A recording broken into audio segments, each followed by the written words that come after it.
bagaimana dokter? Apakah aman kita membersihkan telinga menggunakan cotton bud atau tidak?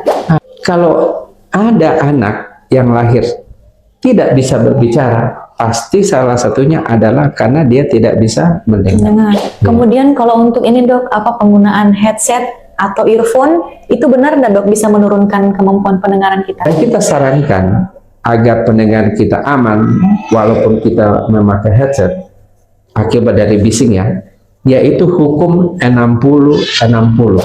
Apa saja penyebab utama gangguan pendengaran pada anak?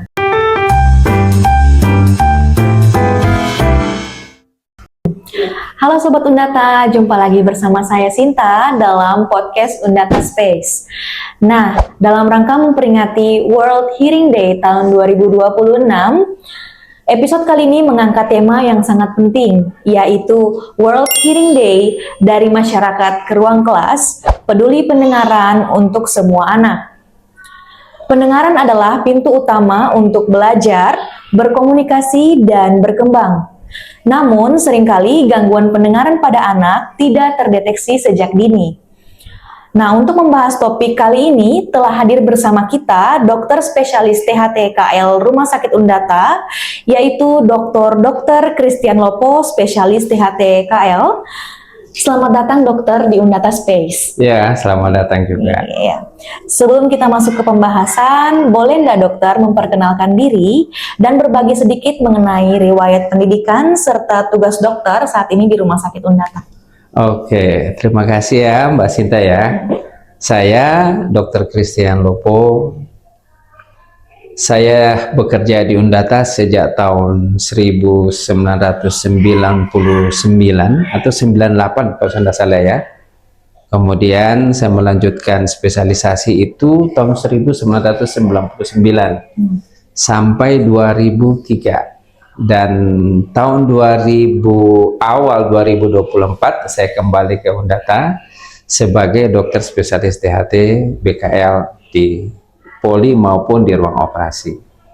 Jadi sudah hampir lebih 20 tahun ya saya bertugas di Rumah Sakit Undata. Rambut juga sudah mulai dua warna nih. Ya. Baik dokter, bisa dijelaskan sedikit apa itu World Hearing Day dan mengapa peringatan ini penting? Oke Mbak Sinta, tahun ini tahun 2026 memang dikhususkan untuk anak-anak sekolah, sehingga tema internasional kan ini dari WHO adalah dari masyarakat ke ruang kelas, peduli pendengaran untuk semua anak. Jadi memang tahun ini kita fokus pada pendengaran anak. Karena kita tahu ya, pendengaran itu adalah organ vital kita untuk kita bisa belajar dengan baik, pengetahuan kita semakin banyak, kita bisa berkomunikasi dengan siapa saja kalau pendengaran kita normal. Karena sedikit saja gangguan pendengaran, komunikasi kita dengan orang lain akan terganggu. Kadang kita akan menanyakan ulang kepada lawan bicara kita. Kadang kita katakan, apa? Coba ulangi, saya kurang dengar. Apalagi kalau anak-anak sekolah, antara guru dengan murid kan space-nya agak jauh tuh, kira-kira ya mungkin 2-3 meter. Nah, kalau pendengar anak-anak kita kurang, praktis prestasinya akan menurun. Nah, itulah mengapa penting tahun ini memfokuskan pada pendengaran anak-anak, karena tujuannya adalah untuk mencegah gangguan pendengaran yang bisa dicegah dan mengidentifikasi dini dan memberikan pelayanan yang tepat kepada anak-anak kita bila mana terjadi gangguan pendengaran itu. Nah, kami dari Perhimpunan Dokter Spesialis THT Indonesia sudah merancang berbagai program. Tahun ini program utama kami adalah kita mau melakukan screening pendengaran kepada semua anak, baik itu anak yang ada di panti asuhan, anak yang ada di sekolah, anak yang di ruang-ruang permainan, di ruang-ruang ibadah, baik di masjid, di gereja, di vihara, di tempat lain, semua fokus ke situ. Sehingga kita bisa mengetahui secara menyeluruh nasional bahwa anak-anak kita sekarang ini ternyata pendengarannya normal semua. Atau ada anak-anak kita memang sekian persen mengalami gangguan pendengaran. Nah, itu topiknya. Selain itu juga kami akan mengadakan penyuluhan. Termasuk ini yang kita adakan sekarang ini. Dalam kegiatan ini kan kita penyuluhan kepada seluruh masyarakat yang lewat media sosial. Dan juga kegiatan lain seperti membersihkan yang telinga anak-anak di sekolah atau di panti-panti misalnya. Itu kami sudah rencanakan untuk ke situ. Terkait program yang tadi dokter sudah jelaskan, itu kira-kira kapan mulai bisa dijalankan, dan itu apakah setiap bulan atau bagaimana dokter? Ya, dalam momen Hari Pendengaran Sedunia yang jatuh pada tanggal 3 Maret akan datang, bulan ini, akhir bulan ini kami sudah mulai bergerak. Dari teman-teman dari provinsi yang lain sudah mulai mencoba untuk melakukan pemeriksaan atau screening pendengaran pada anak, dan hasilnya itu akan dikumpulkan di dalam bulan Maret sampai bulan April, dan puncak acaranya itu pada tanggal 27 April 2026, di mana tanggal 27 April itu adalah Hari Kewaspadaan Bising Sedunia. Jadi ini antara 3 Maret adalah Hari Pendengaran Sedunia, sampai nanti 27 April itu adalah Hari Bising, memperingati Hari Bising Sedunia. Tepatnya tanggal 27 April. Jadi sekitar hampir 2 bulan lah akan kita melakukan kegiatan. Jadi cukup banyak. Berarti 1 tahun 1 kali ya dok, saat peringatan Hari Pendengaran ini? Iya, tetapi tiap tahun itu berubah temanya. Jadi berubah. Kalau tahun lalu tentang presbikusis, ya, yang berkaitan dengan tuli pendengaran pada orang tua. Nah, tahun ini pada anak-anak. Nanti tahun depan, nanti lihat dari WHO melihat apa fokusnya untuk mencegah pendengaran. Ya, baik. Kemudian dokter, mengapa kepedulian setiap orang terhadap kesehatan pendengaran anak penting dalam rangka World Hearing Day? Ya, kan kita tahu ya, pendengaran itu penting. Prestasi anak bisa berkurang karena kurang mendengar. Ya. Komunikasi anak kurang, berkomunikasi dengan temannya karena pendengarannya terganggu. Kemudian secara psikologis, kadang-kala anak-anak dengan kekurangan pendengaran kurang pergaulan. Kadang-kala juga mungkin dia secara psikologis sering marah lah, ya, kepada orang tuanya, karena kadang-kala orang tuanya panggil 1-2 kali nggak menyaut dia. Makanya kadang-kala orang tuanya juga marah, akibatnya anaknya juga bisa agak emosional. Nah itu jadi penting sekali, dan yang paling utama sebenarnya kenapa kita fokus pada anak-anak, supaya anak-anak Indonesia itu semuanya pintar. Jangan karena kurang pendengaran prestasinya menurun, padahal kecerdasannya bagus, malahan mungkin di atas rata-rata, hanya karena gangguan pendengaran. Ya. Nah, ada satu hal lain yang perlu kita pahami bersama ya. Pendengaran itu sangat-sangat vital yang bisa membuat orang berbicara. Kalau ada anak yang lahir tidak bisa berbicara, pasti salah satunya adalah karena dia tidak bisa mendengar. Karena suara yang didengar itu kan dia simpan di memori. Sekian miliar sel memori kita itu menyimpan berbagai macam suara, warna-warni suara dia simpan. Maka kita bisa tahu secara pasti suara orang tua kita, suara kakak kita, suara teman kita, suara sahabat kita, suara binatang, telepon, suara telepon pun kita tahu. Karena suara itu sebenarnya sudah kita rekam di dalam otak kita. Nah, ketika ada suara yang sudah terekam itu kita dengar, kita tahu, wah ini teman saya nih. Makanya kan kadang-kadang kalau terima telepon, kita nggak tanya namanya kan, langsung, Sita, ada apa? Nah, karena kita sudah tahu warna suaranya, itulah fungsinya pendengaran. Kemudian dokter, apa saja penyebab utama gangguan pendengaran pada anak? Nah, yang paling penting itu pada anak sekolah ya. Kalau anak sekolah mungkin yang paling sering adalah karena sumbatan oleh kotoran telinga. Karena kotoran telinga atau kita sebut serumen itu memang alamiah diproduksi di dalam tubuh. Kalau dia produksinya terlalu berlebihan, bisa menyumbat liang telinga yang menyebabkan gelombang suara yang dari luar itu yang mau masuk ke dalam telinga terhambat oleh karena kotoran itu. Itu salah satu faktor. Yang kedua, mungkin karena infeksi radang telinga, ya.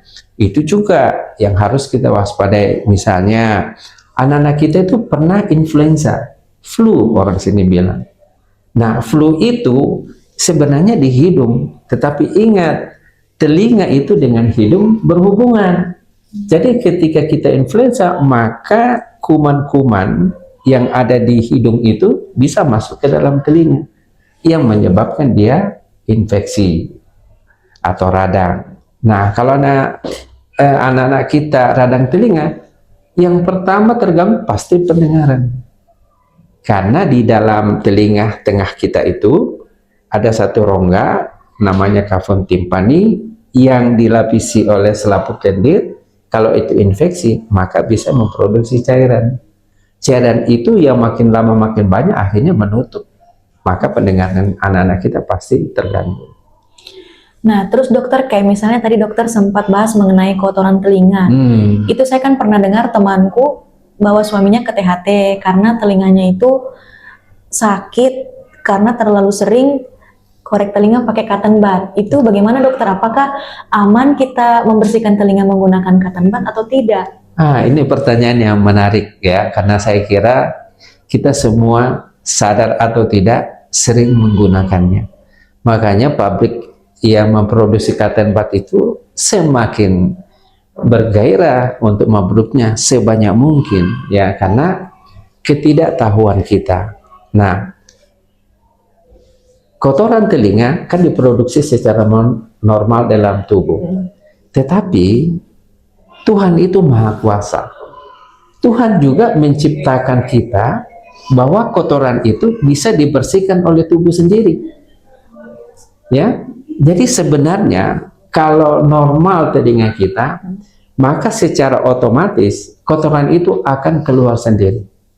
Coba ingat, waktu zaman orang tua kita yang lalu, yang belum ada cotton buds, ya, apakah mereka semua penuh dengan kotoran dalam telinganya? Tidak, karena tubuh sendirilah yang membersihkannya. Nah, itulah yang kita sebut auto cleaner di meatus acousticus externus. Jadi sebenarnya kalau telinga kita normal, tidak perlu dibersihkan, ya, karena kotoran telinga sendiri itu fungsinya banyak, ya. Bukan berarti tidak berfungsi, justru fungsinya sangat bermanfaat untuk tubuh kita. Yang pertama, kotoran telinga itu kalau diproduksi awal, itu kan agak lengket tuh, karena diproduksi dari kelenjar minyak dan kelenjar seruminosa. Di dalamnya itu ada zat lisosim yang mempunyai efek untuk membunuh kuman. Jadi dia bersifat bakterisid. Dia juga berefek untuk menghambat jamur. Jadi dia fungostatik, ya. Dan juga dia mencegah kalau ada semut mau masuk dalam telinga, nggak mau dia, karena dia tidak suka bau kotoran telinga itu. Ya, jadi itu proteksi. Jadi kotoran telinga itu penting sebenarnya. Dan ingat, tubuh kita bisa membersihkan sendiri. Kemudian kalau untuk ini dok, apa penggunaan headset atau earphone itu benar nggak dok bisa menurunkan kemampuan pendengaran kita? Iya, bagus sekali ya pertanyaannya. Salah satu penyebab gangguan pendengaran karena bising. Karena suara yang masuk dalam telinga dengan intensitas tinggi yang terus-menerus itu bisa merusak organ pendengaran kita di dalam koklea atau di rumah sifat pendengaran.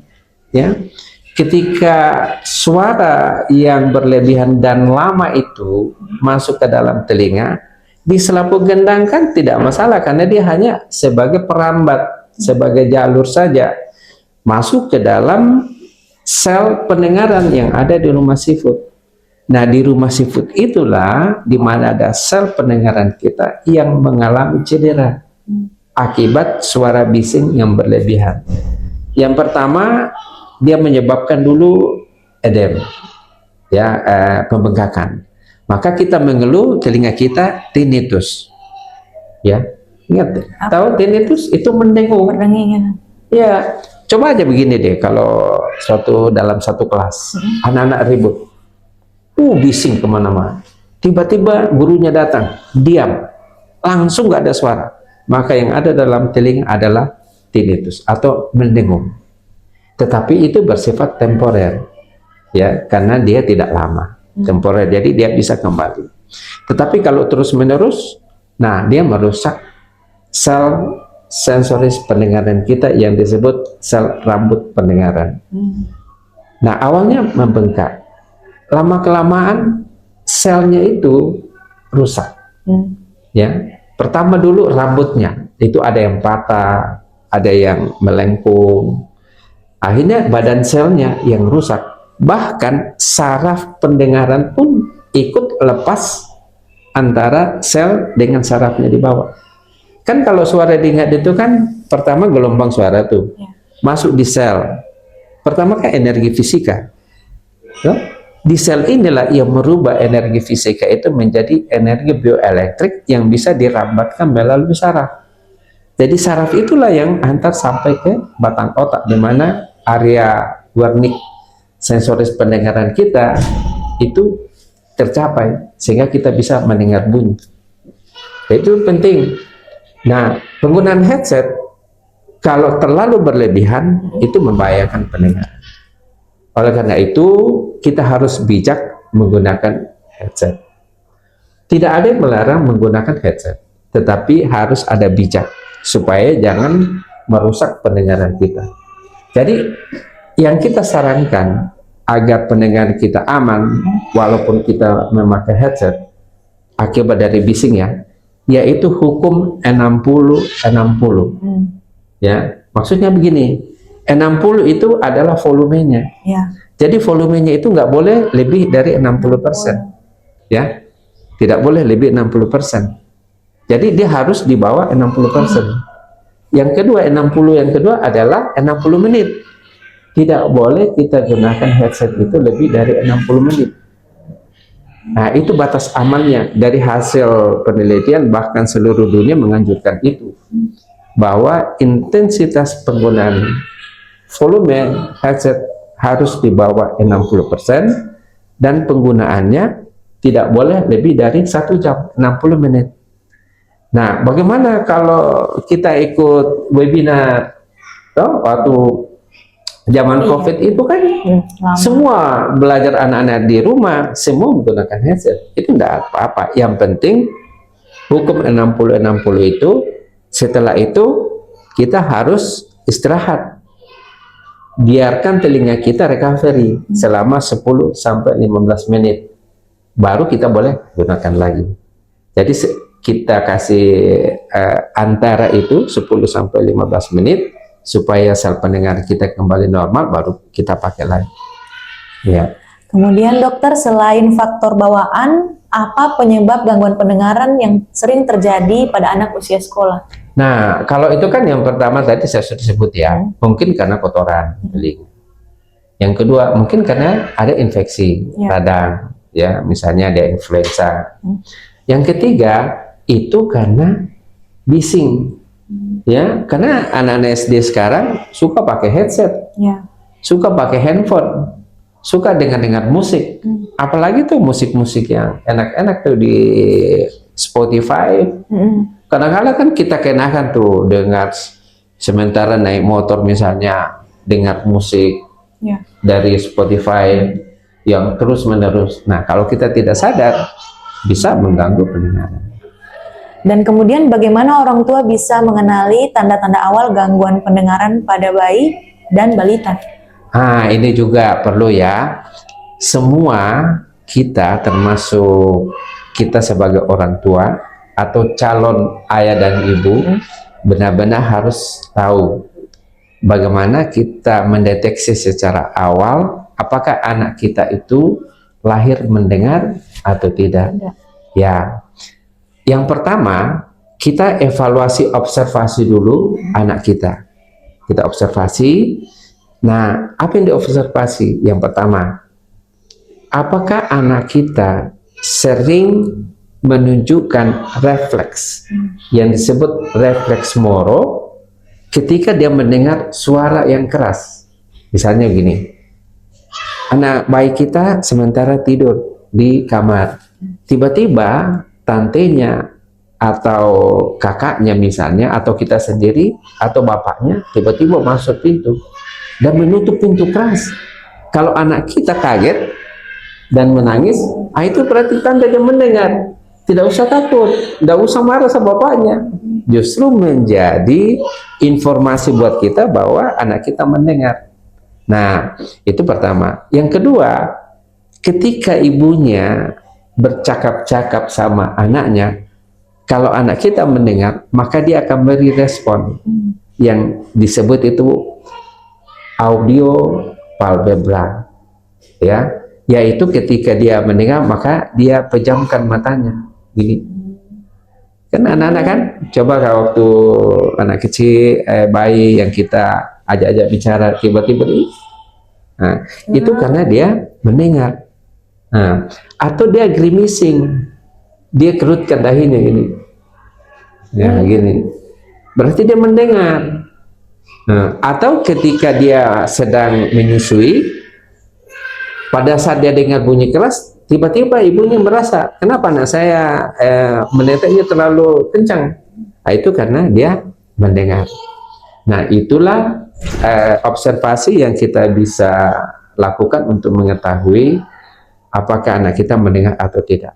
Nah, yang berikutnya adalah pemeriksaan pendengaran. Nah, ini yang penting, yang bisa secara objektif menginformasikan sama kita sebagai orang tua bahwa anak kita memang mendengar. Bila mana yang tadi itu observasi awal itu tidak terjadi, kemudian kita mau lebih pastinya, maka kita harus periksa pendengarannya. Ada 2 bahkan 3 pada anak-anak ya yang harus kita periksa. Sebenarnya pemeriksaan secara objektif itu mulai pada umur 1 hari setelah dia lahir. Itu sudah boleh diperiksa dengan alat yang disebut auto acoustic emission, OAE. Itu salah satu pemeriksaan dini untuk mengevaluasi apakah sel pendengaran anak kita itu di rumah sifut pendengaran ada atau tidak. Ya, itu ada atau tidak sel pendengarannya. Namanya auto acoustic emission. Yang kedua, diperiksa juga namanya AABR, yaitu automatic auditory brainstem response. Nah, itu untuk mengevaluasi apakah sel pendengaran, sel saraf pendengaran anak itu normal atau tidak. Nah, itu dalam screening dia hanya beri respon dengan kedua pemeriksaan tadi, yes or no. Kalau hasilnya namanya, kalau yes itu dia pas, berarti dia lulus. Kemudian kalau dia tidak ditemukan, dia akan memberi hasil refer. Refer itu berarti dia harus mengulang, ya, artinya tidak lulus. Refer. Nah, kalau kedua pemeriksaan itu dua-duanya menyatakan pas, berarti kita berasumsi secara objektif anak kita pendengarannya normal. Tetapi kalau 1 hari hasilnya refer baik OAE maupun AABR, maka tidak boleh kita langsung menjustis atau menghakim bahwa pendengar anak kita tidak ada. wah bahaya nih, anak kita nggak ada pendengarannya, bisa-bisa nanti nggak bisa bicara, nanti dia tunarungu. Nah itu nggak boleh. Oleh karena itu umur 1 hari kita tes masih refer, maka kita sampaikan ke orang tua nanti umur 1 bulan. Kita periksa ulang. Kita cek lagi. Nah, kalau kita cek lagi tetap dia refer OAE dan AABR, jangan dulu vonis bahwa dia tidak mendengar. Kita tunggu lagi sampai umur 3 bulan. Nah, umur 3 bulan kita tes lagi, ya. Kalau tetap hasilnya adalah negatif atau refer, maka kita tunggu sampai 6 bulan. Nah, kalau di 6 bulan anak kita masih tetap refer, maka kita harus intervensi, harus segera di pemeriksaan yang lebih lanjut supaya kita tahu derajat ketuliannya. Supaya kalau kita dapat itu, kalau dia hanya tuli berat, maka kita bisa kasih alat bantu dengar. Kalau dia tuli total, maka harus dilakukan habilitasi pendengaran dengan implan koklear. Kalau dia tuli berat, habilitasinya dengan alat bantu dengar, tapi kalau total, habilitasinya adalah implan koklear. Kalau dia tuli total. Kemudian apakah semua gangguan pendengaran dapat disembuhkan, Dok? Prinsipnya, ini prinsipnya, kalau dia tuli sensori neural, sulit mengembalikan jadi 100%. Kalau dia tuli sensori neural. Kalau dia tuli, ini kan ada 2 tuli nih, tuli konduktif, maka itu bisa kan hanya konduksinya yang mengalami gangguan. Perbaiki aja konduksinya, salurannya, maka kembali normal.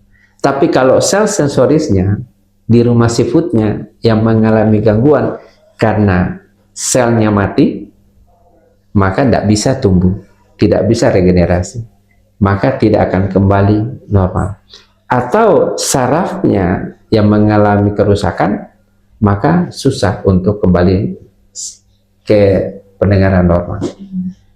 Ya. Atau campuran. Kalau campuran, kita perbaiki konduksinya, mungkin pendengarannya lebih baik, tetapi tidak capai 100% karena dia ada sensori neural. Nah, kemudian bagaimana peran orang tua dalam mendukung tumbuh kembang anak dengan gangguan pendengaran? Ya, ini penting ya bagi orang tua, Bapak Ibu sekalian, bahwa pendengaran pada anak-anak itu sangat penting. Maka yang perlu adalah mengevaluasi, observasi apakah pendengar anak kita itu baik atau sudah kurang atau memang tidak mendengar sama sekali. Bila mana orang tua mendapati anaknya kurang mendengar, maka segera periksakan ke dokter atau ke rumah sakit. Misalnya ya, kita kan di Undata nih, maka orang tua boleh memeriksakan anaknya ke Poli THT di rumah sakit Undata atau di rumah sakit lain yang terdekat atau di klinik-klinik yang ada dokter THT-nya. Karena itu penting demi untuk evaluasi pendengar anak kita supaya kita cepat mengambil tindakan untuk mencegah jangan dia berkepanjangan gangguan pendengarannya. Karena itu sangat berpotensi terbelakangan pada anak-anak kita nanti, terutama prestasinya. Ya. Kalau untuk peran dari pemerintah daerah dan pusat dalam membantu anak dengan gangguan pendengaran itu seperti apa, Dok? Nah, salah satunya kan kita sudah mengerjakan sekarang nih. Kita kan juga bagian dari pemerintah. Organisasi profesi adalah bagian dari upaya pemerintah untuk berusaha mengevaluasi, mencegah, dan memberi perawatan kepada anak-anak kita yang mengalami pendengaran. Salah satunya kan Rumah Sakit Undata. Nah, Undata sudah membuat promo kesehatan dalam bentuk gangguan pendengaran pada anak. Ini kan luar biasa nih. Apalagi kalau orang tua bisa mendengar, melihat, dia bisa mendapat informasi, ini kan sudah luar biasa. Ya, untuk Rumah Sakit Undata sebagai rumah sakit pemerintah sudah memberikan edukasi kepada masyarakat supaya orang tua, masyarakat yang secara keseluruhan aware atau waspada terhadap anak-anak ya, baik di sekolah, di masyarakat, apalagi orang tua di rumah, bisa melihat mengevaluasi gangguan pendengaran pada anaknya dan segera memeriksakan diri bila mencurigai ada gangguan pendengaran. Dalam rangka World Hearing Day ini, apa harapan dokter untuk masyarakat Sulawesi Tengah? Ya, dengan momen Hari Pendengaran Sedunia yang jatuh pada tanggal 3 Maret 2026, harapan kami sebagai dokter THT berharap bahwa semua anak-anak kita itu bisa teratasi gangguan pendengarannya bila itu ada. Dan orang tua sebagai orang yang paling dekat dengan anak-anaknya bisa cepat mengetahui apakah anak-anak kita itu ada gangguan atau tidak. Bila mana curiga ada gangguan, maka segera bawa ke dokter untuk segera diatasi gangguan pendengarannya.